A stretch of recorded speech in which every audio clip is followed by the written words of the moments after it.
মহান রব্বে করিমের দরবারে আমরা শুকরিয়া আদায় করছি যে আল্লাহ তাআলা আসমানের নিচে জমিনের উপরে সর্বশ্রেষ্ঠতম মাজলিস মাজালিসুল কুরআন, কুরআনুল কারীমের মতন শ্রেষ্ঠ মাজলিসে আমাদের মতন নগণ্য গোলামদেরকে তিনি যে আসার বসার, কিছু কথা বলার এবং শোনার সৌভাগ্য দান করেছেন।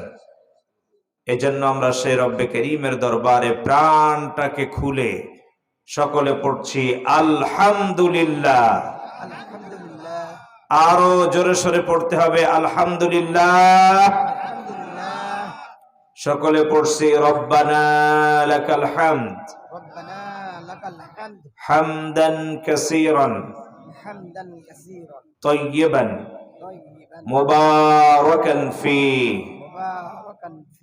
ইয়া রব্বি লাকাল হামদু কামা ইয়ানবাগি লিজালালি ওয়াজহিকা ওয়া আযীমি সুলতানিকা। আমরা সেই মহান মুনিবের প্রশংসা আদায় করে নিলাম, যিনি আমাদেরকে এত সুন্দর একটি জান্নাতের বাগিচায় আসবার বসার সৌভাগ্য দান করেছেন। সম্মানিত দিনী ভাইরা, আমি মূল আলোচনায় যাওয়ার পূর্বে আপনাদের সাথে কয়েকটা বিষয় একটু আলোচনা করে নিতে চাই। আমরা কি এখানে এসেছি নাকি আমাদেরকে আল্লাহ এনেছেন? আমি সামনে যাদেরকে দেখছি সকলেই যুবক, যাদেরকে দিয়ে অসমাপ্ত বিপ্লব পূর্ণাঙ্গ বিপ্লবে ঘটানো সম্ভব। এই ধরনের এক ঝাঁক যুবকেরা আমার সামনে বসা, কাজেই যুবকদের কণ্ঠের আওয়াজ আস্তে হয় নাকি জোরে হয়? এই যে আওয়াজটা দিয়েছেন এটাও কিন্তু আস্তে হয়ে গেছে, মুরব্বীদের মতন। একটু জোরে বলেন তো, যুবকদের কণ্ঠের আওয়াজ কি আস্তে হয় না জোরে হয়? এবার কিছুটা হয়েছে। আমি আপনাদের কাছে বলতে চাচ্ছি আবারও, আমরা কি এই ময়দানে নিজেদের ইচ্ছায় এসেছি নাকি আমাকে আল্লাহ পাঠিয়েছেন? এটা মুরব্বীদের আওয়াজ। আমি এসেছি নাকি আল্লাহ তাআলা আমাকে এখানে এনেছেন? এনেছেন। আল্লাহ তাআলা আপনাদেরকে কেন আনলেন? কারণ এই শিয়াল চাপড় এলাকায় মানুষ কি আর ছিল না? উত্তর দিতে হবে, আরো কি লোক ছিল না? আল্লাহ তাদেরকে আনেন নাই, আপনাকে এনেছেন কেন? মূল আলোচনায় যাওয়ার আগে আমাদের সম্মানটা আগে আমরা একটু জেনে নিই। এই শিয়াল চাপড় এলাকায় আরো অনেক মানুষ এই মুহূর্তে এই সাইড দিয়ে অনেকে ঘুরতেছে, অনেকে ভাজা পোড়ার দোকানে বসে আছে, অনেকে ল্যাপের তলায় শুয়ে শুয়ে শুনতেছে। কিন্তু এই সামিয়ানার নিচে আল্লাহ তাদেরকে, আপনারা বলেন, আল্লাহ তাদেরকে আনে নাই। আল্লাহ কেন আনে নাই তাদেরকে? এটা হলো প্রথম প্রশ্ন। আর আমাদেরকে আল্লাহ তাআলা এনেছেন, বলেন আল্লাহ আমাদেরকে এনেছেন কেন? আল্লাহ রাব্বুল আলামিনের কোরআন বলছে, আজকের এই শিয়াল চাপড় এলাকায় কত তারিখ আজকে? 3 তারিখ। এই 3 তারিখ 2026 শিয়াল চাপড় এলাকায় যত মানুষ আছে, আল্লাহ তাআলার কাছে একটা রেজুলেশন আছে না নাই? আছে। আল্লাহ এই রেজুলেশন খাতায় যাদের নাম আছে তাদের ভিতর থেকে আল্লাহ দেখেছেন যে আজকের কাকে কাকে সামিয়ানার নিচে কোরআন শোনানোর জন্য উপস্থিত করলে তাদের লাভ হবে, তাদের কল্যাণ হবে। কাদের লাভ হবে আর কাদের কল্যাণ হবে, যাদের কল্যাণ হবে তাদেরকে এই সামিয়ানার নিচে বসায় দিয়েছেন। এটা মুরব্বীদের কণ্ঠ হয়ে গেছে। তার মানে বোঝা গেল আল্লাহর দৃষ্টিতে আমরা যে মানুষগুলো এই সামিয়ানার নিচে বসে আছি, আমরা সেই মানুষগুলো কল্যাণকামী বান্দা। জোরে বলুন ঠিক কিনা? পর্দার আড়ালে যে মা বোনেরা এরাম সামিয়ানার নিচে বসে আছে, তারা হলো কল্যাণময়ী বান্দি। এই কথা আপনার না আমার নাকি আল্লাহর? আরো জোরে বলেন। আল্লাহ বলছেন, ওয়ালাউ আলিমাল্লাহু ফীহিম খায়রান লাআসমা'হুম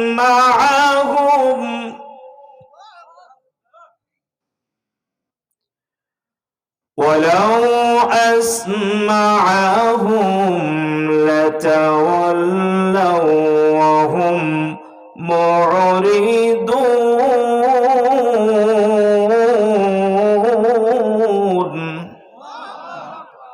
আল্লাহ বলছেন, আমি যাদের ক্ষেত্রে জেনেছি এবং বুঝেছি, কাদেরকে কোরআন শোনালে তাদের কল্যাণ হবে, আমি তাদেরকে বাহির থেকে ধরে ধরে এনে এই ময়দানে আমি বসায় দিয়েছি।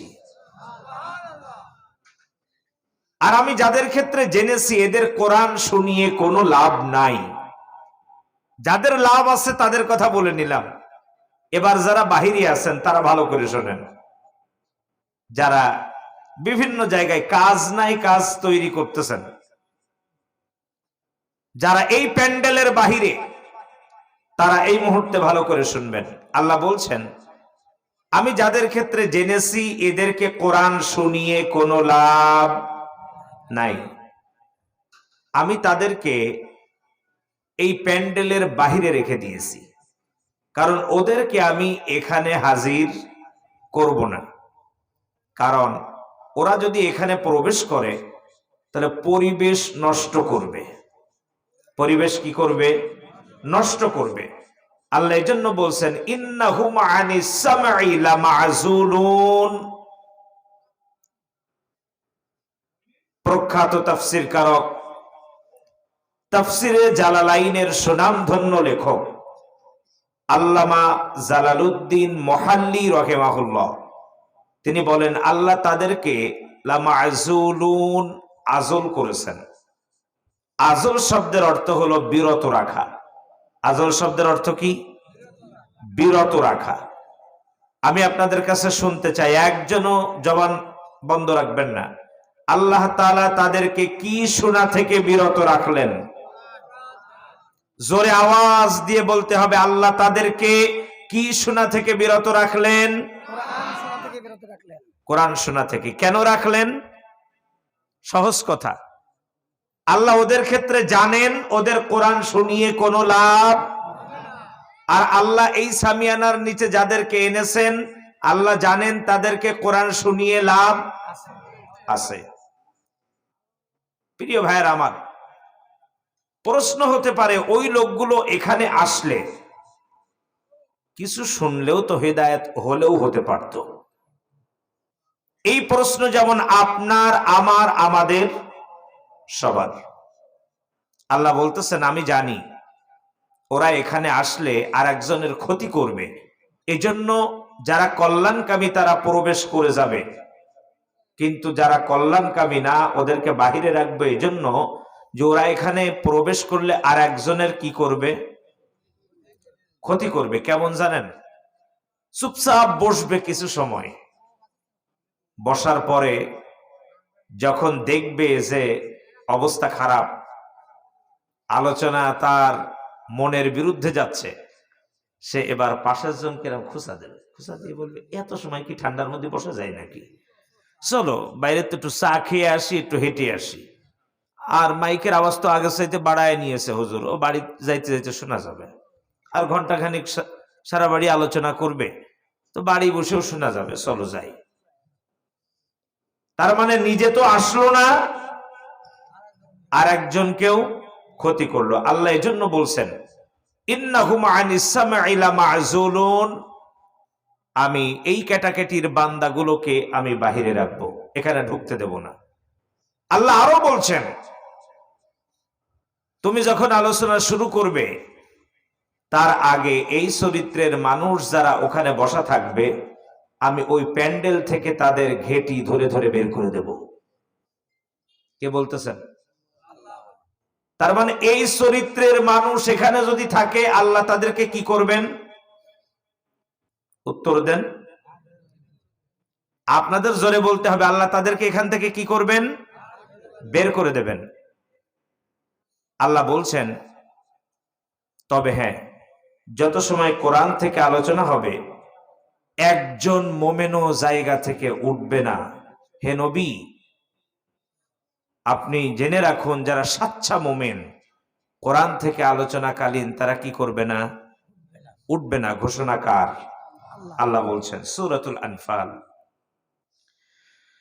ইন্নামাল মুমিনুনা আল্লাযীনা ইযা যুকিরাল্লাহু ওয়াজিলাত কুলুবুহুম وَإِذَا تُلِيَتْ عَلَيْهِمْ آيَاتُهُ زَادَتْهُمْ إِيمَانًا وَعَلَى رَبِّهِمْ يَتَوَكَّلُونَ। আল্লাহ তাআলা বলছেন, ইন্নামাল মুমিনুনা আল্লাযীনা ইযা যুকিরাল্লাহ, নিশ্চয় যারা সাচ্চা মোমেন যখন আল্লাহ রাব্বুল আলামিনের কথা তাদের হৃদয়ের ভিতরে স্মরণ হয়, আল্লাহর স্মরণে তাদের হৃদয়টা কম্পন সৃষ্টি হয়। কার ভয়ে? আর একটু জোরে বলেন, আল্লাহর ভয়ে। আর যারা সাচ্চা মোমেন আয়াতুহু যাদাতুহুম ঈমানা, তারা যখন কোরআন শোনে, কোরআন তেলাওয়াত শোনে, তাফসীর শোনে, ব্যাখ্যা বিশ্লেষণ শোনে, তখন তাদের ঈমান শুধু বৃদ্ধি হতে থাকে। শুধু তাদের ঈমান কি হয়? এত আস্তে বললে হবে না, আরো জোরে বলেন, তাদের ঈমান কি হয়? বৃদ্ধি হয়। এজন্য তারা ওই স্থান ছেড়ে ওঠে না। আপনারা বলেন, সেজন্য তারা ওই স্থান ছেড়ে ওঠে না। আমি একটু আপনাদের কাছে শুনতে চাই ভাই, আমরা যেহেতু কল্যাণময় বান্দা, আমরা মোমেন কিনা? এত আস্তে বললে হবে না, একটু জোরে বলেন, আমরা মোমেন কিনা? কণ্ঠের আওয়াজ যখন আসতে হচ্ছে, সবাই বলতেছেন না, তাহলে আমাকে একটু দেখে নিতে হবে মোমেন কয়জন, মুনাফিক কয়জন, আর অমুসলিম কয়জন। কারণ কোরআনের মাহফিল তো শুধু মুসলমানদের জন্যই নয়, হুদাল লিন্নাস, এ কিতাব সকলের জন্য। এজন্য কণ্ঠের আওয়াজ আসতে আমি 1 মিনিটের জন্য এই সময়টা নিব, যে এখানে মোমেন কয়জন, মুনাফিক কয়জন, আর অমুসলিম কয়জন, একটু দেখে নেওয়ার জন্য। আগেই হলো ইমানদারদের পালা। কে কে ইমানদার? শেষে একটু দুহাত তুলে আল্লাহকে দেখান। মুনাফিকের হাত তোলার দরকার নাই, তার অপশন দ্বিতীয়বার। ভাই হাত তোলে নাই এরম কে আছে? ডাইনের বামে তাকান তো একটু। যারা হাত তুলেছেন তারা ফুল তোলেন, যারা মোমেন তারা ফুল হাত তোলেন। শীত পালাবে একটু পর ইনশাআল্লাহ। এবার ডাইনে একবার তাকান, যার যার ডাইনে তাকান, এবার বামে তাকান। দেখেন তো ভাই হাত তোলেনি এরম কোন বনি আদম আছে? হাত নামান। তাহলে বোঝা গেল এখানে একজনও কি নাই। একটু আপনারা জোরে বলেন, যেহেতু মোমেনরা হাত তুলেছে, তাহলে দ্বিতীয় অপশনে যারা, একজনও কি নাই? আরে মুনাফিক নাই শব্দটা যে বলবে না, বুঝবো সে মুনাফিক। একটু জোরে বলেন, দ্বিতীয় অপশনে যাদের কথা বলেছি, আমাদের এই প্যান্ডেলে কি নাই? মুনাফিক নাই। তাহলে সবাই মোমেন। আমাদের ঈমান কি হবে?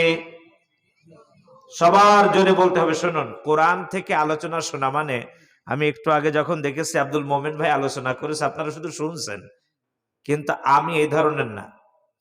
আমি কোরআন থেকে নিজেও ছাত্র, আপনাদেরকেও ছাত্র বানাতে চাই। আমি যা জানি আপনাদেরকে জানাবো, আপনারা যা জানেন আমাকে জানাবেন। রাজি আছি না? এজন্য কথোপকথন প্রয়োজন। আমি কথোপকথন করতে খুব ভালোবাসি। কথা কি বুঝতে পেরেছেন? তাহলে বোঝা গেল এখানে কি নাই? আমরা যারা আছি সবাই মোমেন। আমাদের ঈমান বৃদ্ধি হবে, এজন্য আমরা এই স্থান থেকে উঠব না। আল্লাহ বলছেন, ও নবী, এর পরও ওখানে মুনাফিক থাকবে, তুমি কাকে কিভাবে চিনবা?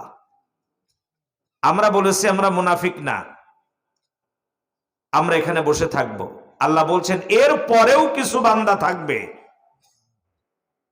যখন কোরআন থেকে আলোচনা শুরু হয়ে যাবে, আয়াতুনা বাইয়িনাতিন তারিফু ফি ওয়ুজুহিল লাযিনা কাফারুল মুনকার, তখন তাদের মিজাজ খারাপ হওয়া শুরু হবে, তাদের চেহারা চেঞ্জ হবে, এক পর্যায়ে আলোচনা শেষ হওয়ার আগে উঠে হাঁটা দেবে। কাজেই যত সময় আলোচনা হবে, এর ভিতরে আমরা যদি কেউ উঠে চলে যাই, তাহলে প্রমাণ হবে আমি কি? জোরে বলেন। ওঠার আগে একটু ভেবেচিন্তে উঠবেন, যে যেখানে বসে আছেন। তবে হ্যাঁ, ওইদিকে যাচ্ছি, যদি কারো ইস্তেঞ্জায় চাপ দেয়, বলেন তো আমার দিকে এখন কয়টা কিরামান কাতিবিন? আল্লাহর দেওয়া তো আছে, দুনিয়ার কয়টা? গোনেন ওখানে কয়টা মিডিয়া চলতেছে দেখেন তো? 3টে। ঠিক তেমনি আপনার দিকেও এই মুহূর্তে ক্যামেরা সেট করা আছে আল্লাহর ফেরেশতাদের। অকুল্লা ইনসানিন আলজামনাহু তাইরাহু ফি উনুকি, আল্লাহ এখানে এমন কায়দায় ক্যামেরা সেট করেছেন যে আপনি এখান থেকে মনে করতেছেন যে আস্তে ইস্তেনজার নাম দিয়ে বেরোবো, ওই পাশ দিয়ে বিলির মাঝখান দিয়ে চলে যাব, আপনি কেমনে দেখবেন? প্রিয় দিনী ভাইয়ারা আমার, স্টেজে আমরা যারা আছি, ময়দানে যারা আছে, কেউ দেখবে না, কিন্তু আপনি একজনের ক্যামেরায় ধরা পড়ে যাবেন। জোরে বলুন তিনি কে?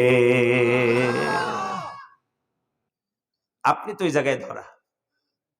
কাজেই আপনারা যারা এখানে প্রবেশ করবেন, তার তো কল্যাণময়ী বান্দা। জোরে বলুন ঠিক কিনা? আমাদের কল্যাণটা কোন সময় থেকে শুরু হয়েছে বলতে পারবেন? দেখে আপনাদের থেকে শুনতে চাই, বলেন তো আমাদের কল্যাণ কখন শুরু হয়েছে? এখানে না, আরো আগে, তারও আগে। আসুন আমরা চলে যাই সূরা ইয়াসিনের 12 নম্বর আয়াতে। আল্লাহ কি বলছেন?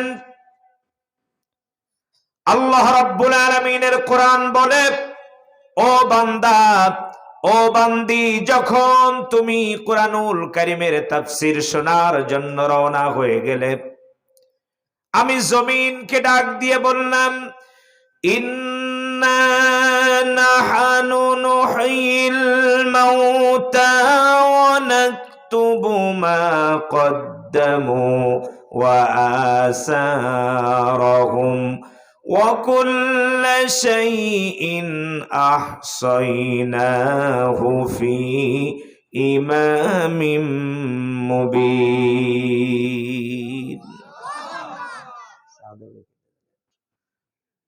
তাফসিরে ইবনে কাসির প্রণেতা বলেন, ওয়া আসারহুম, এই আসার মানে হলো পায়ের পদচিহ্ন। পায়ের কি? আরেকটু জোরে বলেন। পায়ের পদচিহ্ন। আল্লাহ রাব্বুল আলামিনের এই কোরআন শোনার জন্য বাড়ি থেকে যখন রওনা হয়ে গেলাম, এই জমিনকে আল্লাহ তাআলা ডাক দিয়ে বললেন, জমিন, আমার বান্দা কোরআন শোনার জন্য রওনা হয়ে গেছে। আমার বান্দা তো গুনে রাখবে না পায়ের কদম, কিন্তু জমিন, তোমাকে আমি অর্ডার করলাম, ওয়া আসারহুম, প্রত্যেকটা কদম তুমি গুনে গুনে রেখে দাও, কিয়ামতের ময়দানে আমার বান্দার নাজাতের জন্য সাক্ষ্য দিবে।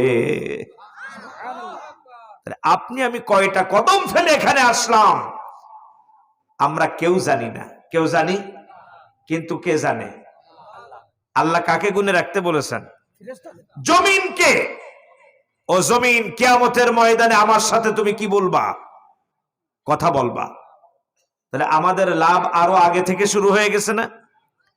পক্ষান্তরে আসুন ভাই, একটু ঠান্ডায় কষ্ট হচ্ছে আপনাদের, আমি বুঝতে পারছি, কিন্তু এখনই যদি আপনি আমি মৃত্যুবরণ করি, বুঝে শুনে উত্তরটা দিবেন। মনে করেন এখন এই প্যান্ডেলে কেউ ইন্তেকাল করেছেন, আমরা তার বাড়িতে নিয়ে গেলে তাকে কি কম্বল দিয়ে সুন্দর করে তার বেডরুমে শোয়ায় রাখবে? কোথায় রাখবে? বাইরে ল্যাব দেবে, তোষক দেবে? সর্বোচ্চ একটা চাদর দিয়ে ফেলে রাখবে। কিন্তু মৃত্যুর পরে ওইভাবে বাইরে বসে থেকে আর কোনো লাভ আছে? লাভ নাই। কিন্তু আপনি এই যে জায়গাটায় বসে আছেন, এই জমিন কিয়ামতের ময়দানে আল্লাহ রাব্বুল আলামিনের সাথে কথা বলবে। ইয়াউমাইযিন তুহাদ্দিসু আখবারাহা।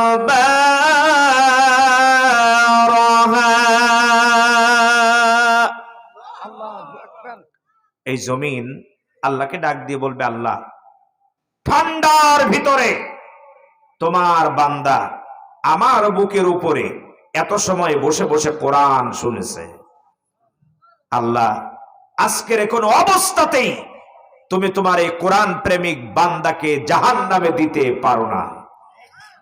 তাহলে এখানে 12টা 12:15 পর্যন্ত একটু বসে থেকে যদি কিয়ামতের ময়দানে কোরআনের সুপারিশ পাওয়া যায়, এটা কি আমাদের জন্য লাভ নাকি লস? আরো জোরে বলেন, লাভ নাকি লস? পক্ষান্তরে এই কোরআন আমাদেরকে দেখতেছেন।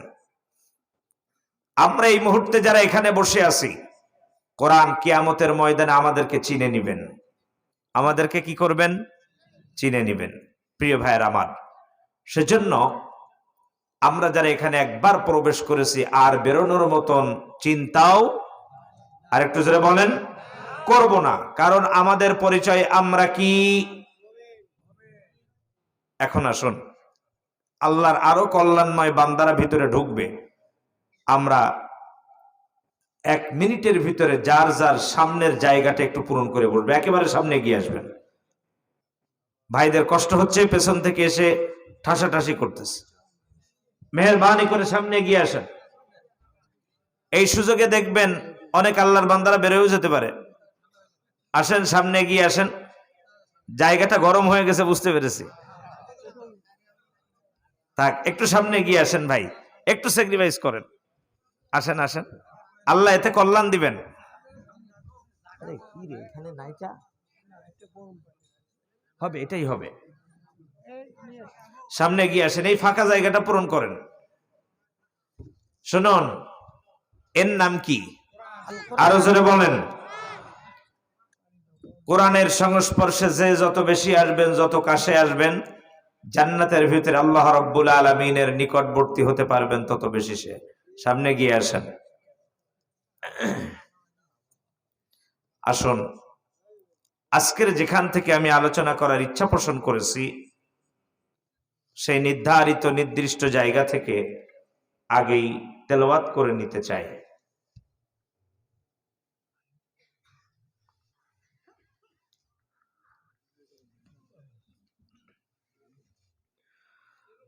أعوذ بالله من الشيطان الرجيم.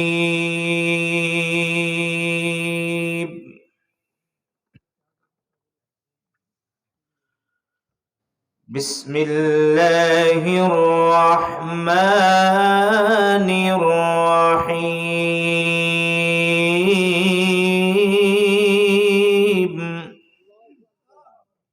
যারা আসবেন সামনে দিয়ে এই ফাঁকা জায়গায় চলে আসেন।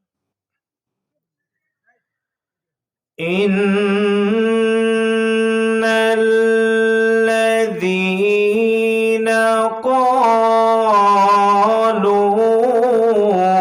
রাব্বুনা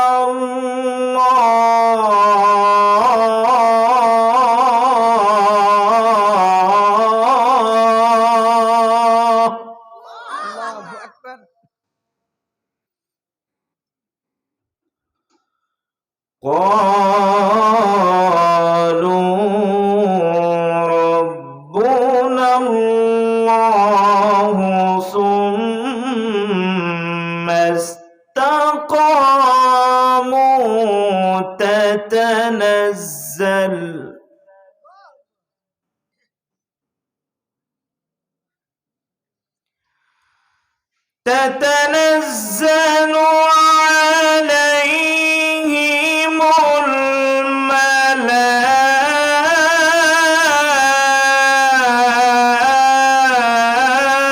الملائكة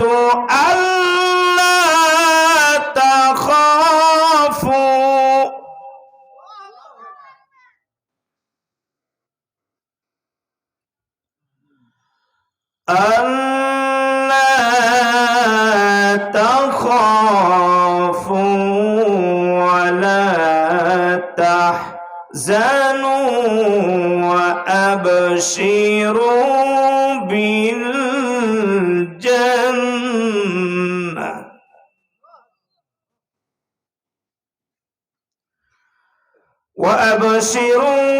بالجنة التي كنتم توعدون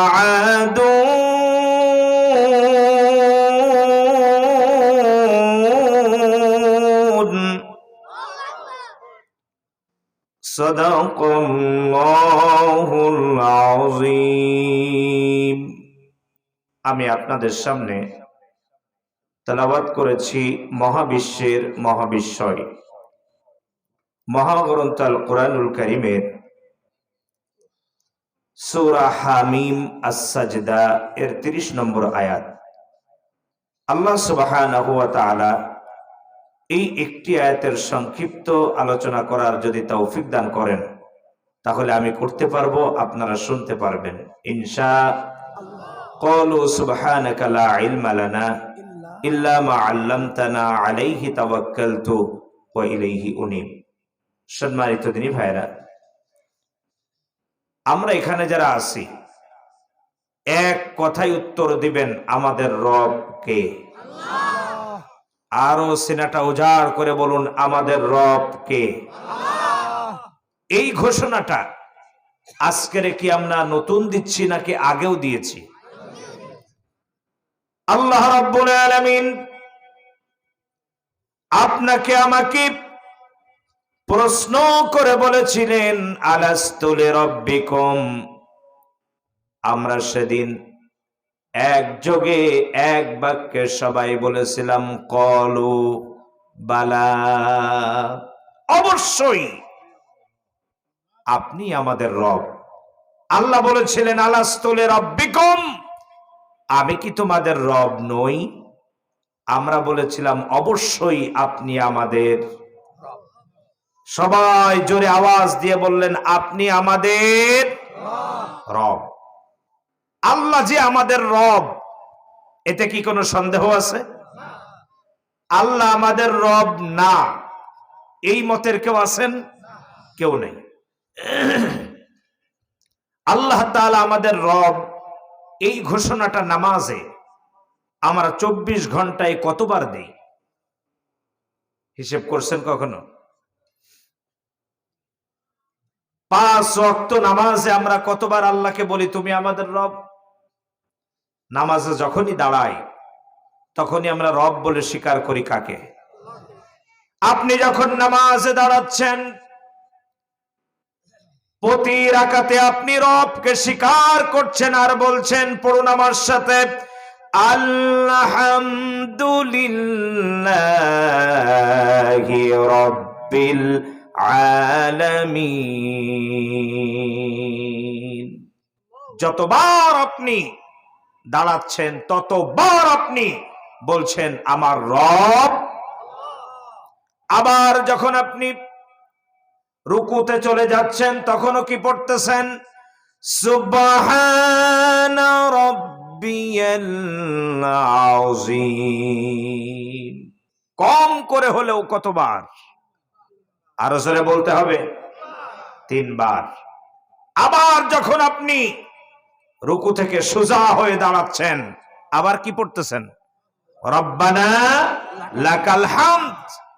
আপনি তখনও স্বীকার করছেন আমার রব। আবার যখন আপনি সিজদায় যাচ্ছেন তখন আপনি কি পড়তেছেন? সুবহানা রাব্বিয়াল আ'লা। কম করে কতবার? 3 বার। এবার আপনি যদি হিসেব করেন তাহলে আপনি দেখতে পাবেন শুধুমাত্র ফরজ নামাজ যে আদায় করে, সুন্নাহ নফল অতিরিক্ত নামাজ যে আদায় করে না, শুধুমাত্র ফরজ নামাজ আদায় করলো, সেও রবকে একেবারে কম করে হলেও 153 বার নামাজের ভিতরে স্বীকার করছে। সুবহানাল্লাহ। 153 বার। আবার যে সুন্নাহ নফল অন্যান্য ইবাদত গুলো করছে, সে একেবারে কম করে হলেও রবকে স্বীকার করছে। নামাজের মাধ্যমে 24 ঘন্টার ভিতরে কম করে হলেও 405 বার। এখন নামাজের ভিতরে আমি কিন্তু আপনাদেরকে প্রাথমিকভাবে কিছু নেগেটিভ দিক নিব, হতাশ হবেন না, বোঝানোর জন্য। নামাজের ভিতরে আমরা যতবার সেজদা করছি, যতবার রুকু করছি, প্রত্যেকবার বলছি আমার রব আল্লাহ। এখন আসুন, নামাজ থেকে যখন বাহিরে চলে আসলাম তখনও বলছি আমাদের রব আল্লাহ। এখন দেখুন তো বাহিরে এসে আমার রব আল্লাহ আছে কিনা, এটা একটু মিলান। এবার মুফাসসিরগণ এখানে বলছেন, দুনিয়াতে যে যার আইন মানবে সেই তার রব। কথাটা ভালো করে খেয়াল করবেন।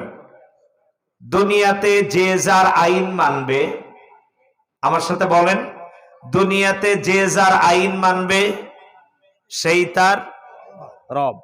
তাহলে নামাজে বলছে আমাদের রব আল্লাহ, নামাজ থেকে বাহিরে এসে আইন মানছি কার? বাংলাদেশে কাদের আইন চলে?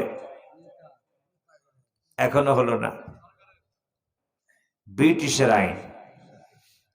বাংলাদেশ শাসন হচ্ছে কাদের আইন দিয়ে? আরেকটু জোরে বলেন। ব্রিটিশের তৈরি করে রেখে যাওয়া আইন দিয়ে বাংলাদেশ শাসন হয়। তাহলে নামাজে বলছে আমার রব, বাহিরে এসে আইন মানছি কার? ব্রিটিশের। এখন মুফাসসিরগণের যে উক্তি এখানে আছে যে দুনিয়াতে যে যার আইন মানবে সেই তার রব, তাহলে আমাদের রব কে? উত্তর আপনারাই বের করবেন। তাহলে নামাজে বলছে আল্লাহ, বাহিরে এসে ব্রিটিশের আইন দিয়ে শাসিত, তাহলে আমাদের রব কে? আরে বুঝে শুনে উত্তর দেন। প্রোটোকলে যেটা আসছে সেইটা বলেন, তারপর একটা লাইন বের করে যাবে ইনশাআল্লাহ। বাহিরে এসে যখন আইন মানছে ব্রিটিশের, তখন দেখার দৃষ্টিতে রব কে হয়ে যাচ্ছে? ব্রিটিশ। বিপজ্জনক না? অনেকে এখন রাগ করতেছে, আপনি কোন ধরনের কথা বলতেছেন? বসেন, ঠান্ডা মেজাজে বোঝার চেষ্টা করেন। আপনার এই যে জামাটা গায়ে আছে, এই জামাটা এটা পরে আপনি নামাজ পড়তেছেন, আপনার এটা হালাল উপার্জনে কেনা, এটাই নামাজ হবে। কিন্তু এই জামাটা যদি আপনি হারাম উপার্জন করে অথবা সুদের থেকে টাকা এনে জামা কিনে এই জামা পরে যদি নামাজ পড়েন, নামাজ হবে? আপনার নামাজ হচ্ছে কেন? আপনার হালাল টাকায়। আপনি একটু পেছনে যান তো, এবার একটু পেছনে চলে যান। যে কোম্পানি এটা তৈরি করেছে, সুতা কিনেছে, সিট তৈরি করেছে, সে কোনো না কোনো সুদী ব্যাংকের থেকে লোন তার আছে। তাহলে আপনার হালাল টাকা দিয়ে কিনা হলেও আপনি যদি পেছনে যান, তাহলে এর সাথে কি মিশ্রিত? জোরে বলেন। লোনের টাকা, সুদের টাকা। তাহলে দেখার দৃষ্টিতে এটা কি হয়ে গেছে? হারাম। কিন্তু আপনার হালাল হলো কেমনে?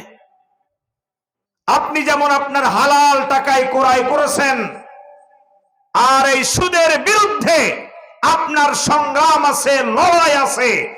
এই যে সংগ্রাম আর লড়াইটা করতেছেন সুদের বিরুদ্ধে, এই কারণে আপনার জন্য এই কাপড় হালাল হয়েছে, আর এই কাপড় পরে আপনি নামাজ পড়লে নামাজও হবে। ঠিক তেমনি আপনি ব্রিটিশের আইন মানতেছেন বাহিরে এসে, দেখার দৃষ্টিতে আপনার রব ব্রিটিশ, কিন্তু আল্লাহ আপনার রব হলো কিভাবে? আপনি নামাজে ঘোষণা করলেন আমার রব আল্লাহ, বাহিরে আসার পরে আপনি দেখতেছেন গ্রামের প্রত্যন্ত অঞ্চল থেকে নিয়ে শুরু করে রাজধানী পর্যন্ত, গ্রামের কাউন্সিল থেকে শুরু করে সুপ্রিম কোর্ট পর্যন্ত আইন চলে ব্রিটিশের। নামাজে আপনি যে স্বীকারোক্তি দিয়ে এসছেন, বাহিরে আসার পরে ব্রিটিশের আইনকে উৎখাত করে ওই স্থানে আল্লাহ রব্বুল আলামিনের কোরআনের আইন কেমনে বসানো যায়, সেই সংগ্রাম, সেই চেষ্টা আপনি অনবরত করে যাচ্ছেন। এই চেষ্টা করার কারণে আপনার রব, বুঝতে পেরেছেন? ক্লিয়ার এ পর্যন্ত? তাহলে আমাদের রবকে কি কারণে? আমরা ব্রিটিশের আইনের বিরুদ্ধে আমাদের সংগ্রাম আছে, লড়াই আছে, যুদ্ধ আছে, চেষ্টা আছে। এই চেষ্টার কারণে আমাদের রব আল্লাহ। আর এখনো যারা নামাজ পড়ে, রোজা রাখে, হজ করে, যাকাত দেয়, কিন্তু মানব রচিত আইনের পক্ষে লড়াই করছে, তাদের রব ব্রিটিশ। কথা বুঝলেন ভাই আমার? বলতে পারেন তাহলে তাদের নামাজ, রোজা, হজ, যাকাত এগুলোর কি হবে? এটা প্রশ্ন না? আমি কোরআনের আইন প্রতিষ্ঠিত হোক এটা আমি চাই না, বা আমি আন্দোলনও করি না, আমি সংগ্রাম করি না। তাহলে আমি তো নামাজ 5 ওয়াক্ত ঠিকই পড়ি, রোজার মাসে তো 10 দিন আমি ইফতারি মানুষকে দেই, আমি নফল ইবাদত গুলো করি, তাহলে এগুলো কি হবে?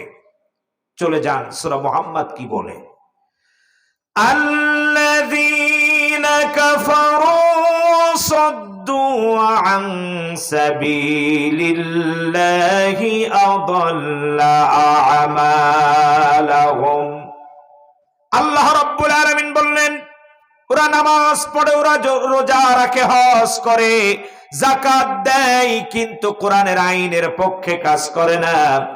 এজন্য ওরা যতই নামাজ পড়ুক আর যাই করুক, 1 নম্বরে ওরা আল্লাযীনা কাফারু, ওরা কুফরি করেছে। 1 নম্বরে ওরা কি করলো? কুফরি করলো।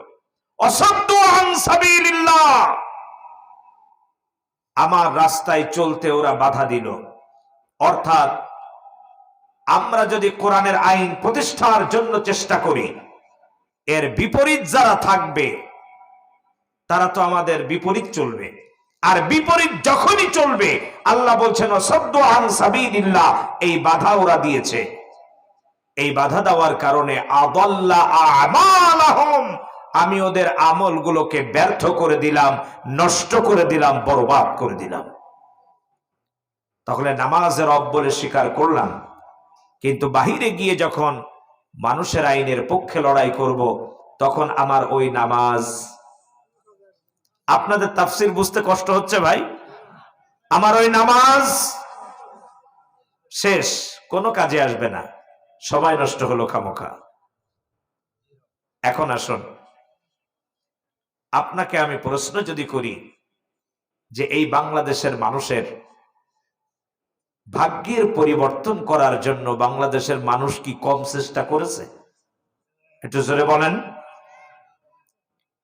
কম চেষ্টা করে নাই।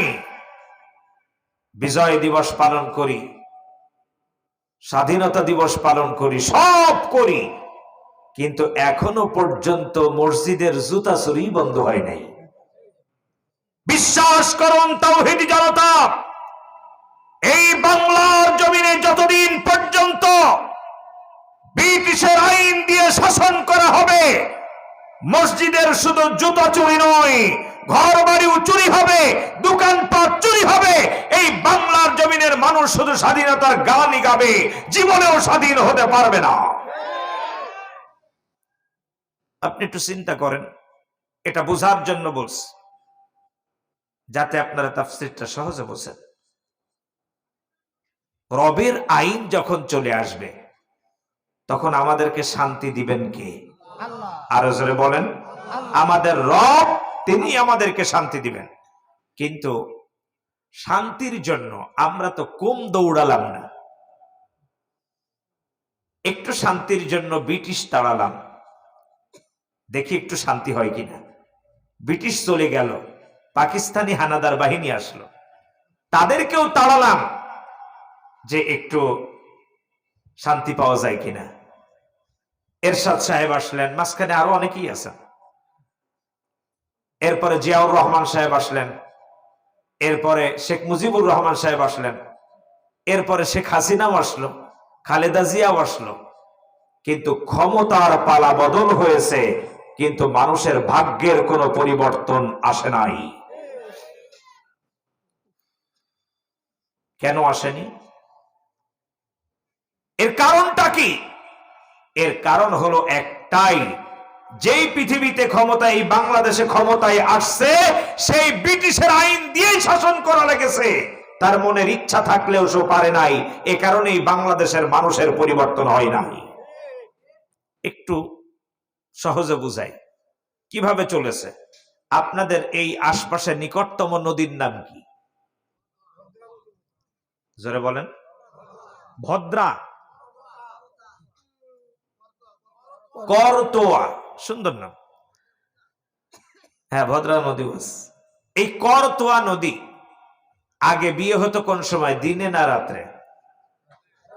একটু জোরে বলেন।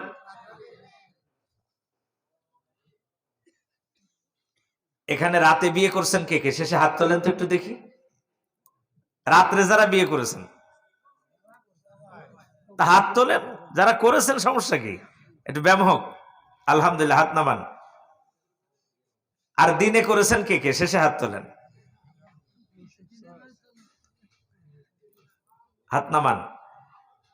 আমি একটা জিনিস লক্ষ্য করলাম ভাই, কিছু মুরব্বীরা রাতেও হাত তোলেনি, দিনেও হাত তোলেনি। তাদের কি হবে?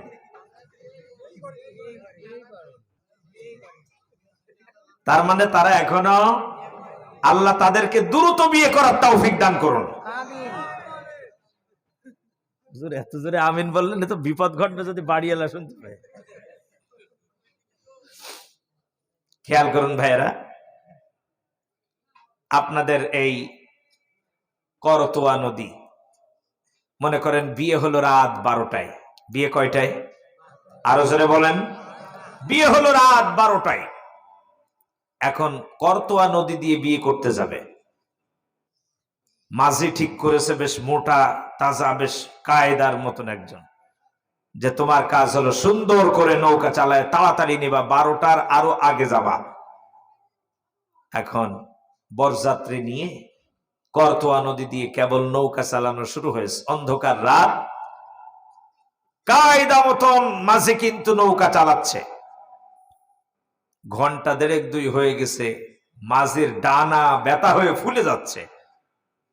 এমন সময় বরের আব্বা ডাক দিয়ে বলছে, এই মাঝি, 12টায় বিয়ে, এখনো এই করতোয়া নদীর ওই সে বট গাছ দেখা যাচ্ছে, ওই দেখ, তুই কেমন চালাচ্ছিস বুঝলাম না তো। এখন মাঝি ডাক দিয়ে বলছে, চাচা আপনি যখন এতই ভালো বলছেন তাহলে আপনি একটু চালান।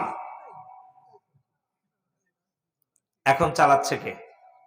বরের আব্বা। মাঝি চুপচাপ দেখতেছে। চলতে চলতে প্রায় ঘন্টাখানিক ওভার। এখন বরের চাচা দেখে কি রে, এই যে সেই ইটির ভাটার মাথা, সেটা এখনো দেখা যায়। কি ব্যাপার না ভাই, আপনি কেমনে চালাচ্ছেন? না ভাই, চিন্তা করে আমি ছাড়তে পারলেই বাসি। বলে, তুই যখন এত ভালো বুঝিস তা তুই ধর। এখন চালাচ্ছে কে? বরের চাচা চালাচ্ছে। সেও কিছু সময় চালানোর পর তারও হাতে ব্যথা হয়ে গেছে, কিন্তু নৌকা এখনো জাগায় যায় নাই। এমন সময় বরের ভাবি ডাক দিয়ে বলতেছে, কি ব্যাপার, আপনি কেমনে চালাচ্ছেন? এখনো পর্যন্ত জায়গায় পৌঁছাতে পারলাম না। তা তুমি যখন এত বোঝো তাহলে বইটা তুমি ধরো। এখন বইটা কার হাতে? ভাবির হাতে। ভাবিও কিছু সময় চালাইলো, ভাবি চালাতে চালাতে ভাবিও হাফসায় গেছে। এখন নদী ডাক দিয়ে বলতেছে, ভাবি গার বল কি একেবারেই গেছে? আরে তুমি যখন এত ভালো বোঝো তাহলে তুমি ধরো। সেও কিছুদিন চালাইলো। এমন সময় দেখে কি মাঝি তাকায় যে আকাশটা কেমন ফর্সা হয়ে যাচ্ছে, পাখির কলতান শুরু হয়ে গেছে। তার মানে কোন সময়? বিয়ে ছিল কয়টায় আর হয়ে গেছে কোন টাইম? ফজর হয়ে গেছে। এখন মাঝি তো বাঁচার জন্য করছে কি, করতোয়া নদীর ভিতরে দিয়েছে এক লাফ। লাফ দিয়ে দেখে যে লম্বা দড়ি দিয়ে যে নৌকাটা বাঁধা ছিল সব ঠিক ছিল, কিন্তু নৌকার ওই রশির মাথায় যে গ্রাফি, আপনারা কি বলেন? গ্রাফি বলেন? ওইটা যে পুতা ছিল, নোঙর বলেন গ্রাফি বলেন, ওইটা যে পুতা ছিল ওইটাই উঠাইতে মনে নাই। ওইটা উঠাইতে কি হয় নাই? ওইটাই মনে নাই, ওইটা পুতা আছে মাটির সাথে। তার মানে লম্বা দড়িতে করতোয়া নদীতে সারা রাত নৌকা কি হয়েছে? ঘুরেছে। ওই গ্রাফির কারণে নৌকাটা ঘুরেছে। প্রিয় ভাইয়ের আমার, পাকিস্তানি হানাদার বাহিনী গিয়েছে, ব্রিটিশ গিয়েছে, একের পর এক ক্ষমতার শাসন বিভিন্ন ভাবে চেঞ্জ হয়েছে, কিন্তু আজ পর্যন্ত বাংলাদেশের মানুষের ভাগ্যের কোন পরিবর্তন আসে নাই। জোরে বলুন ঠিক কিনা? তার একটাই মাত্র কারণ, ক্ষমতার পালাবদল হলেও আজ পর্যন্ত যে ব্রিটিশ যে নোঙ্গর পুঁতে রেখে গিয়েছে, আইনের নোঙ্গর, ওইটা এখনো তোলা হয় নাই। এ কারণে ক্ষমতার পরিবর্তন হলেও আমাদের ভাগ্যের পরিবর্তন হয় নাই। সেজন্য আপনাদের কাছে বলতে চাই, ব্রিটিশের সেই নোঙ্গর তোলার সময় হয়েছে। আর একটা বার বিপ্লবী ডাক দিয়ে এই বাংলার জমিন থেকে ব্রিটিশের আইনকে উৎখাত করে আল্লাহর জমিনে আল্লাহর কোরআনের আইন প্রতিষ্ঠিত করলেই এ জাতির ভাগ্যের পরিবর্তন হবে। যারা বলুন ঠিক কিনা? সেজন্য আল্লাহর কোরআনের আইন প্রতিষ্ঠার জন্য হাফেজ শরীফ ওসমান বিন হাদির মতন আমাদের যদি শহীদ হতে হয়, কে কে প্রস্তুত আছেন? তো হাত তুলে আল্লাহকে দেখাও।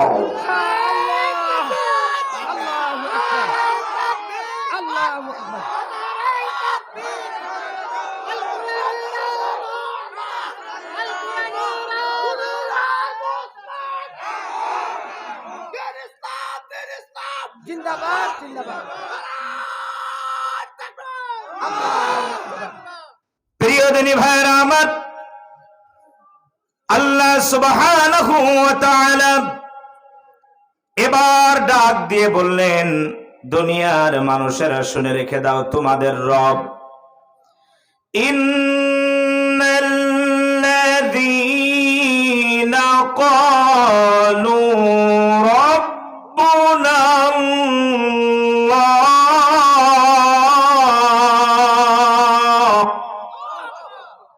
আল্লাহ বলছেন, নিশ্চয়ই যারা স্বীকার করেছে আমাদের রব, আল্লাহ আমার রব, এই রবই আমার সব। সবাই আল্লাহ আমার রব, এই রবি আমার সব।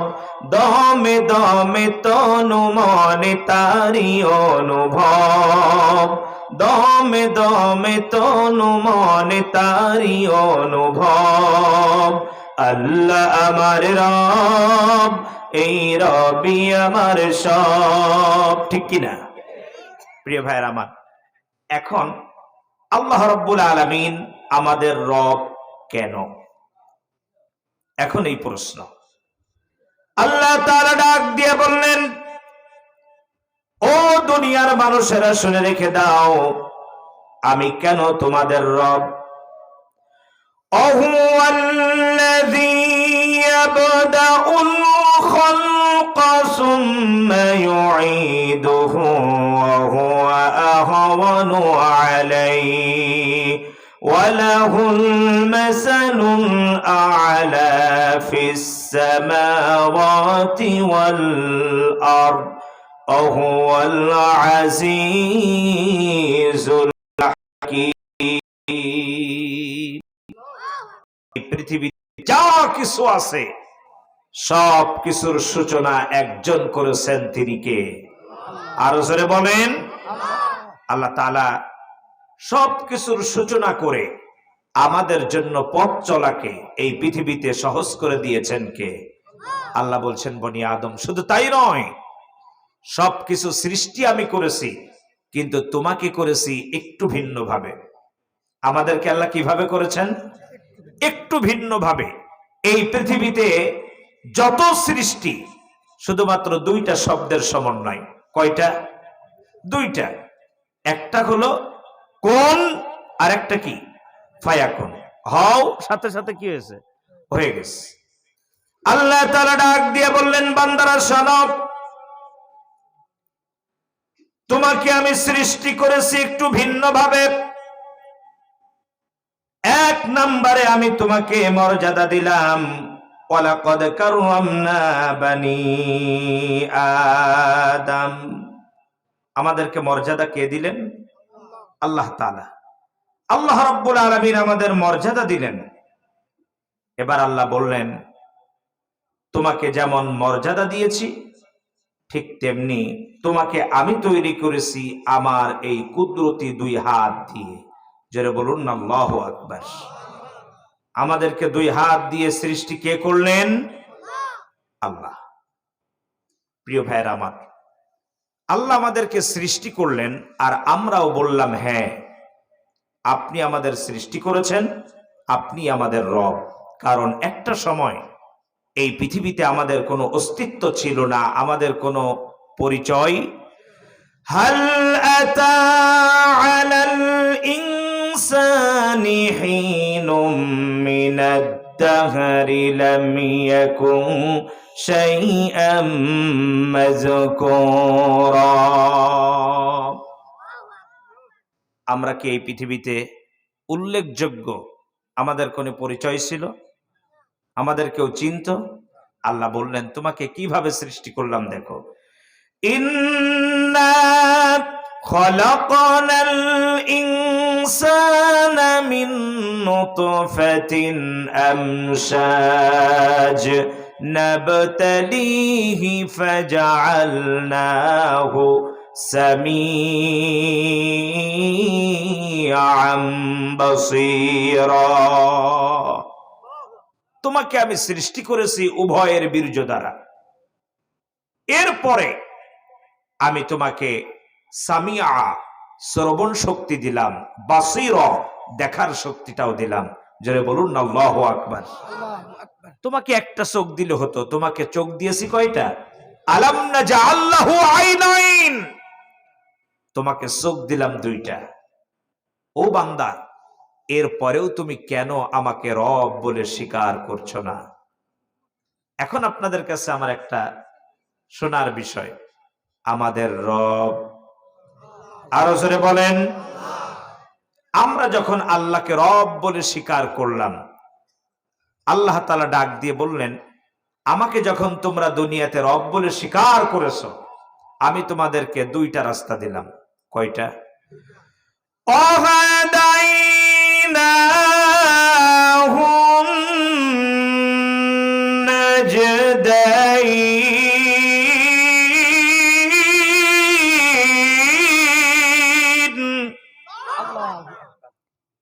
আল্লাহ রাস্তা কয়টা দিলেন? দুইটা। একটা হলো ডান, আর একটা হলো। আল্লাহ আরো বললেন, এই দুইটা রাস্তা আমি অস্পষ্ট করে দেই নাই, স্পষ্ট করে দিলাম। একটা ডান আর একটা হলো বাম। ডান দিকের যদি তুমি আন্দোলন করো, ডান দিকে যদি তুমি থাকো, তোমার স্থান হবে কোন জায়গায়? আরেকটু জোরে বলেন। তুমি যদি বাম দিকে হাঁটো, তাহলে তোমার স্থান হবে কোথায়? জাহান্নাম। আমি আপনাদের কাছে 1 মিনিটের জন্য শুনতে চাই, সবাই জোরে বলবেন, আমরা চলতে চাই কোন রাস্তায়? যারা ডান রাস্তায় চলে তাদের আওয়াজ এত আসতে হয় না। একটু জোরে বলেন, আমরা চলতে চাই কোন রাস্তায়? কারণ আমরা কোথায় যেতে চাই? জান্নাতে যেতে চান? আরেকটা প্রশ্ন করি, আপনি পৃথিবীতে বেঁচে আছেন কেন?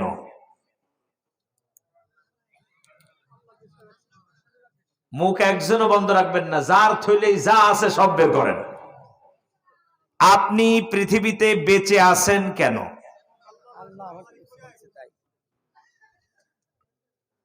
আমি আমার ক্ষুদ্র জ্ঞানে আমাকে যদি কেউ প্রশ্ন করে, গাজী আলামিন তুমি পৃথিবীতে বেঁচে আছো কেন, তাহলে আমি উত্তরে বলবো এক কথায়, আমি জান্নাতি মানুষ হতে চাই, এজন্যই পৃথিবীতে বেঁচে আছি। কথা বুঝতেছেন? উত্তর এটা কি আপনাদের পছন্দ হয়? তাহলে আপনাকে যদি কেউ প্রশ্ন করে আপনি পৃথিবীতে বেঁচে আছেন কেন, আপনি কি বলবেন? এত আস্তে বললে হবে না ভাই, আমি এই কথাটা মাঝে মাঝে প্রশ্ন করব। আপনাকে যদি কেউ প্রশ্ন করে আপনি পৃথিবীতে বেঁচে আছেন কেন, আপনি কি বলবেন? আমি জান্নাতি মানুষ হতে চাই, এজন্যই পৃথিবীতে বেঁচে আছি। এই কথাটা কি আপনাদের পছন্দ হয়? মৃত্যুর পরে কি আর জান্নাত জাহান্নাম হবে? আগেই অর্জন করে নিতে হবে যে আপনি জান্নাতি হবেন না জাহান্নামী হবেন। কাজেই এই কথাটা আপনাদের পছন্দ হয়েছে? আজকে বাড়ি যাবেন, আল্লাহ যদি নেয়, বাড়ি গিয়ে যেই জায়গাটায় আপনার সবচাইতে চোখ বেশি যায়, ওই জায়গাটায় এই শব্দটা লিখে রাখবেন, আমি, বলেন, আমি জান্নাতি মানুষ হতে চাই। আপনার যদি দৈনিক 1-2 বার এই জায়গাটায় চোখ পড়ে আর লেখাটা যদি আপনার হাতের হয়, তাহলে আপনি জান্নাতি যদি মানুষ হতে চান, আপনি কোনো অবস্থাতেই আর রবের আইনের বাইরে যেতে পারবেন না। ওই শব্দটা আপনাকে মনে করায় দিবে বারবার। কথা কি বুঝে আসছে? জান্নাতি মানুষ হতে গেলে আপনাকে আমাকে সময়ের মূল্য দিতে হবে। কিসের মূল্য? আচ্ছা, আরেকটা প্রশ্ন করি, জান্নাতের জীবনের শুরু আছে কি নাই? দুনিয়ার জীবনের শুরু আছে কি আছে? তাহলে সময় কয়টা? 2টা। আপনারা বলুন তো কোন সময়ের মূল্য বেশি, জান্নাতি জীবনের সময় না দুনিয়ার জীবন? এই জায়গায় ইখতিলাফ হয়ে গেছে, কেউ বলেছেন জান্নাত, কেউ বলেছেন দুনিয়া। আচ্ছা, আরো সহজ করি, পরীক্ষার হলে অনার্সের পরীক্ষা দিতে হয় 4 ঘন্টা, ডিগ্রিতে ছিল 3 ঘন্টা, আধা ঘন্টা বাড়িয়েছে 3.5 ঘন্টা। এই 3 ঘন্টা, 3.5 ঘন্টা বা 4 ঘন্টা পরীক্ষা দিলেন, আর পরীক্ষা দেওয়ার পরে পাশ করলেন, চাকরি পেলেন, বেতন পাচ্ছেন, পেনশন পাচ্ছেন, উৎসব ভাতা পাচ্ছেন, বেশ আনন্দে আছেন, পেনশনে যাচ্ছেন, টাকা পাবেন। ওই সময়ের মূল্য বেশি নাকি ওই পরীক্ষার হলের 3.5-4 ঘন্টার মূল্য বেশি? পরীক্ষার হলের মূল্যটা বুঝলেন, দুনিয়ার মূল্যটা বুঝলেন না। কারণ পরীক্ষার হলে যদি সময় অযথা নষ্ট করতেন, পরবর্তীতে এই শান্তিময় সময় আসতো। কারণ আপনি এই মুহূর্তে আছেন কোন জায়গায়? আল্লাযী খালাকাল মাউতা ওয়াল হায়াতা লিয়াবলুয়াকুম আইয়ুকুম আহসানু আমালা ওয়া হুয়াল আজিজুল গফুর। আল্লাহ বলছেন, আমি তোমাদের হায়াত এবং মাউত এটা সৃষ্টি করেছি তোমাদের পরীক্ষা করার জন্য। আমাদের কি করার জন্য? তাহলে আসি কোন জায়গায়? পরীক্ষার হলে। পরীক্ষার হলে যদি সময় অযথা নষ্ট করি, তাহলে কি পেনশন পাওয়া যাবে? তাহলে কি বেতন পাওয়া যাবে? শান্তিতে থাকা যাবে? নিশ্চয়ই নয়। তাহলে জান্নাতের সময়ের তুলনায় কোন জায়গার সময়ের মূল্য বেশি? জোরে বলে, দুনিয়ার সময়ের মূল্য বেশি। আপনাদের কাছে আহ্বান করতে চাই, এই দুনিয়াতে একটা মিনিটও অযথা নষ্ট করা যাবে না, রবের জন্যই ব্যয় করতে হবে। জোরে বলুন ঠিক কিনা? আচ্ছা ভাই, পরীক্ষার হলে আপনাকে যদি কেউ যে বলে আব্দুল কুদ্দুস, আব্দুর রহিম, তোমার জন্য একটা ফুলের তোড়া নিয়ে আসছি আর 10,000 টাকা নিয়ে আসছি, 4 ঘন্টা সময় থেকে 15টা মিনিট আমাদেরকে দিবা, এই জায়গায় তোমাকে একটু সংবর্ধনা দেব, তোমার গুণগান গাবো, আর এই 10,000 টাকা দিয়ে চলে যাব। 4 ঘন্টা পরীক্ষার হলে আপনি কয় মিনিট দিবেন? আর একটু জোরে বলেন, কেন দিবেন না? কারণ আপনার ওই 15 মিনিটের সময়ের মূল্য আছে। আপনি কম করে হলেও 10 মার্কের অ্যান্সার করতে পারবেন 15 মিনিটে, ঠিক কিনা? কাজেই পরীক্ষার হলে সময় নষ্ট করার সুযোগ নাই। ঠিক তেমনি আপনাদেরকে বলতে চাই, ও আমার তাওহীদি জনতা, এই দুনিয়ার জীবনে এমন কোন নেতার পেছনে অযথা সময় দেওয়া যাবে না, এমন কোন দলের পেছনে অযথা সময় নষ্ট করা যাবে না যেখানে সময় দিলে এই সময়ের মূল্য দুনিয়াতেই শেষ, আখিরাতে কিছুই পাবো না। এই দলের পেছনে, এই নেতার পেছনে অযথা সময় নষ্ট করা যাবে না। আমি দুনিয়াতে একটা স্লোগান দেব, এই স্লোগানটা আমার জান্নাতে যাওয়ার কারণ হতে হবে। আমি দুনিয়াতে 1 ঘন্টা মিছিল করব, এই মিছিলটা আমার জান্নাতে যাওয়ার কারণ হতে হবে। আর না হয়তো অযথা মিছিলও নয়, অযথা মিটিংও নয়, কারণ সময়ের কি আছে। কারণ পরীক্ষার হল থেকে সময় নষ্ট হলে আর পাওয়া যাবে না। কথা কি বুঝতেছেন আমার প্রিয় ভাইয়েরা আমার? তাহলে রাস্তা কয়টা বললাম? ওয়াহাদাইনাহুন নাজদাইন, রাস্তা হলো 2টা, একটা ডান একটা বাম। ডান দিকে যারা আন্দোলন করবে, যারা দুনিয়াতে স্বীকার করেছে আমার রব, আর বাম দিকে যারা আন্দোলন করবে তারা কার? ব্রিটিশ। ব্রিটিশের দাদা কেডা? ইবলিস শয়তান। এখন আল্লাহ যেহেতু 2টা রাস্তা বানিয়েছে, এই 2 রাস্তায় কম বেশি লোক চলাচল করবে। আমরা চলবো ডান রাস্তায়। এখন আমরা যারা ডান রাস্তায় চলার ইচ্ছা পোষণ করেছি, আল্লাহ আমাদেরকে সুন্দর একটা পরিচয়ও দিয়ে দিয়েছেন। কারণ আপনি রাস্তা দিয়ে হাঁটতেছেন, আপনি কার লোক এটা তো দেখতে হবে। আমরা যখন ডান দিকে যাওয়ার সিদ্ধান্ত গ্রহণ করলাম রবকে রব মেনে,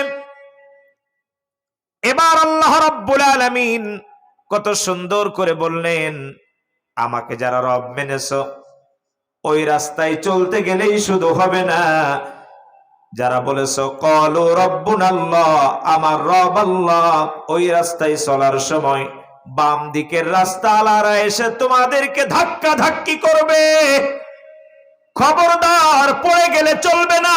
সুম্মাস্তাকামু, দৃঢ়তার সাথে, ইস্তেকামতের সাথে শক্তভাবে ওই রাস্তায় চলতে হবে, ওই রাস্তায় দাঁড়িয়ে থাকতে হবে।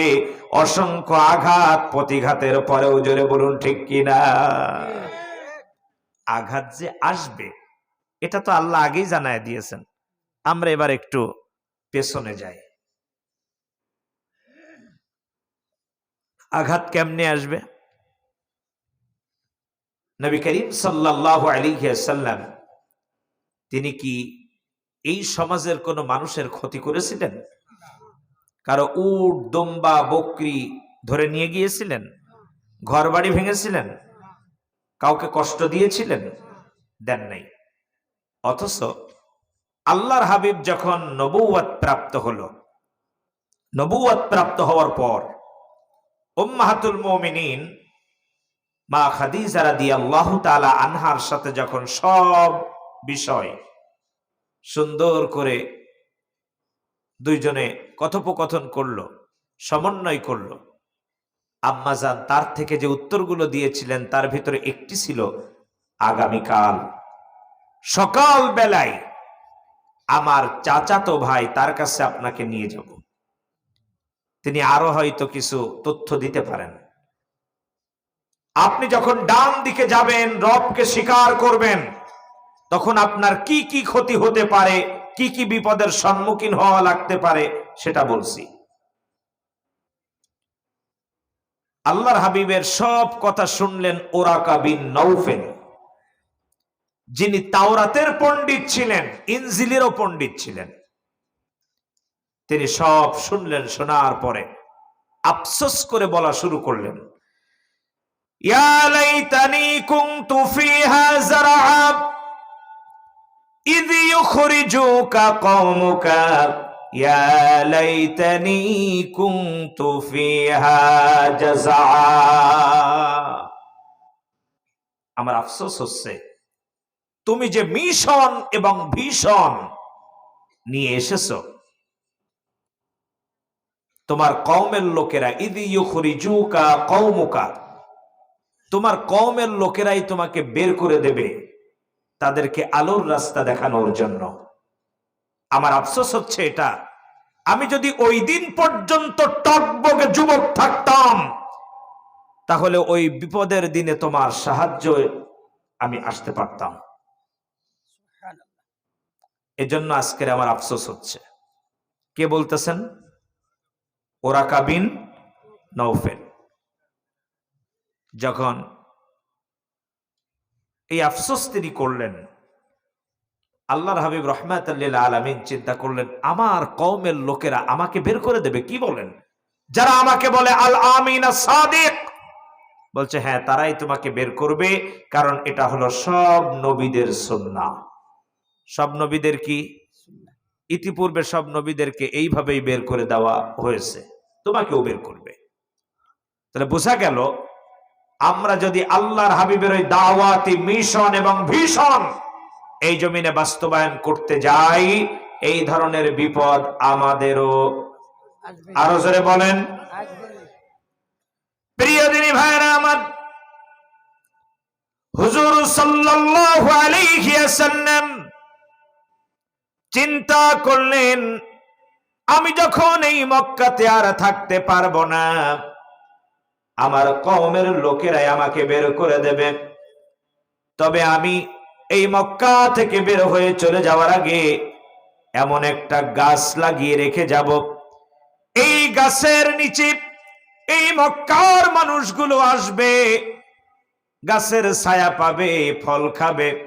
আমি মুহাম্মদ এই মক্কাতে আর ফিরে যদি নাও আসতে পারি, কিন্তু জনগণ আমার কথা স্মরণ করবে, আল্লাহর কথা স্মরণ করবে। জোরে বলুন আল্লাহু আকবার।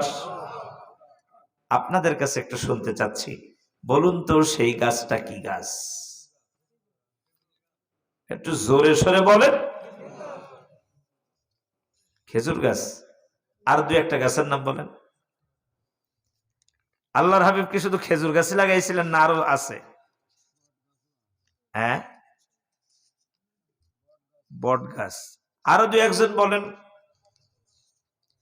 উন্মুক্ত পরিবেশ, বলতে থাকেন। বাবলা গাছ। আচ্ছা, আরো কিছু গাছ আছে, বলেন। নিমের গাছ। এরপর আমি কিন্তু আপনাদের সুযোগ দিয়েছি কথা বলার, এত সময় আমি বলেছি, এখন আপনারা একটু বলেন। আর কি গাছ?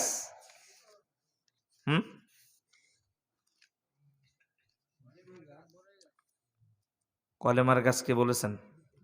কলেমার গাছ হয়?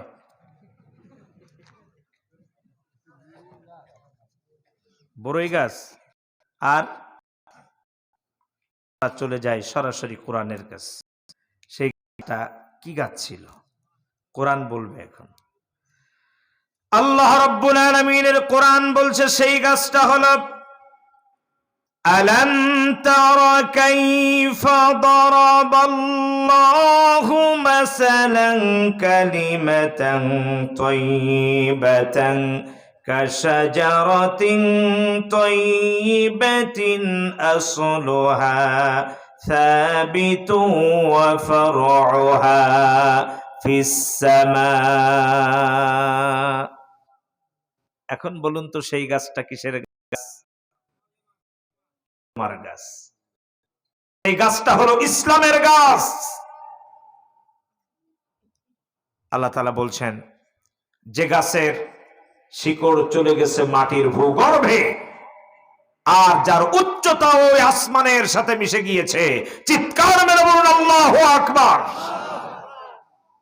আল্লাহর হাবিব সিদ্ধান্ত নিলেন যে আমি থাকবো না এই মক্কায়, কিন্তু এই গাছ যদি বেড়ে ওঠে, এই গাছের ছায়াতলে মানুষ আসবে, ফল খাবে, এর ছায়া যে কত আনন্দদায়ক তখন ওরা বুঝতে পারবে।